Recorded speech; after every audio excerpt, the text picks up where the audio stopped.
Mumbai, one of the liveliest, most exciting cities in India. I moved there for graduation, and honestly, those years turned out to be some of the best of my life. I made amazing friends, experienced a new culture, and shared a tiny but cozy apartment with two roommates, Sasha and Nancy. They were sweet, supportive, and quickly became like family. College life was vibrant. Every week felt like a new adventure: cafes, beach trips, night drives, late-night chai at roadside stalls. Our group was always up to something. We were inseparable: me, Sasha, Nancy, Jay, Neeraj, and a few others. One evening, while sitting on the hostel terrace, Jay brought up something that immediately shifted the mood. "There's this old cotton mill," he said, lowering his voice slightly. "It burned down years ago. No one goes there anymore." He described it as abandoned, untouched since the fire.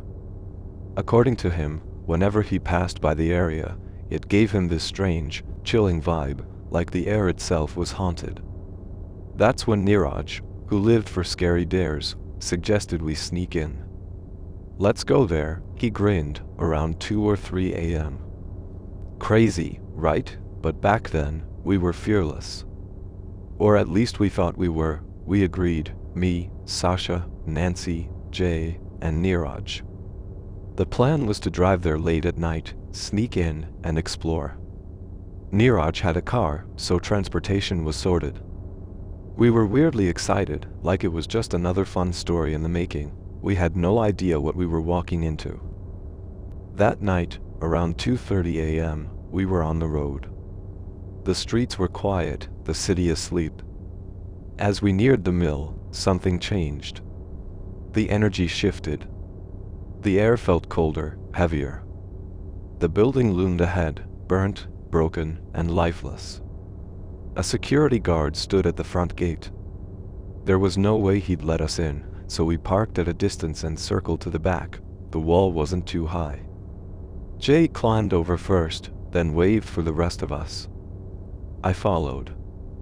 The moment my feet touched the ground inside, something hit me. It's hard to describe, but the air felt wrong. Like we had crossed into a space we weren't supposed to be in. It was eerily quiet, almost too quiet. Even the crickets had gone silent. Jay walked ahead, curious and brave. I stayed near the backyard, just trying to get a feel of the place. Suddenly, Jay screamed. It wasn't just fear, it was terror.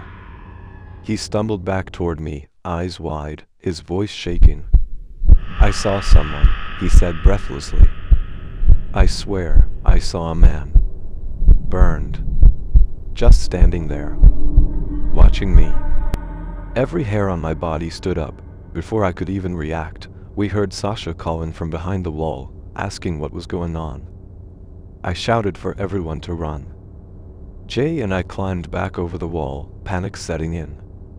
His face was pale, his breathing uneven. "That place is haunted," he kept repeating.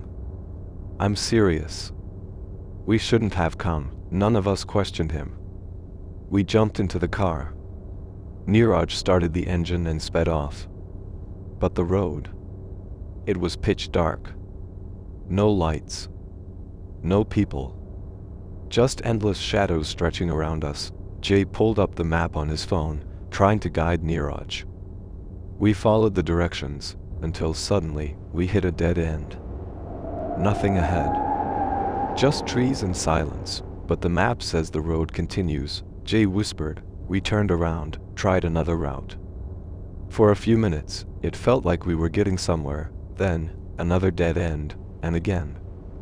And again, each time, the path on the map said we were on track.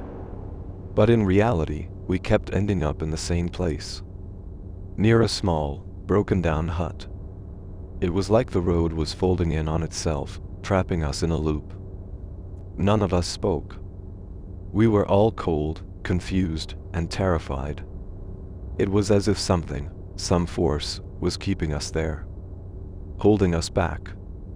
Drawing us closer. Then, out of nowhere, we saw headlights. A truck passed by slowly, right near the hut. Without a word, Neeraj turned the car and followed it. No one dared to ask where it was going. We just followed, and somehow, that truck led us back to the main road. We recognized the route. We were out, we got home safely. But none of us slept that night. The next day, we didn't talk much about it. But deep down, we all knew we had seen something real. Something dark.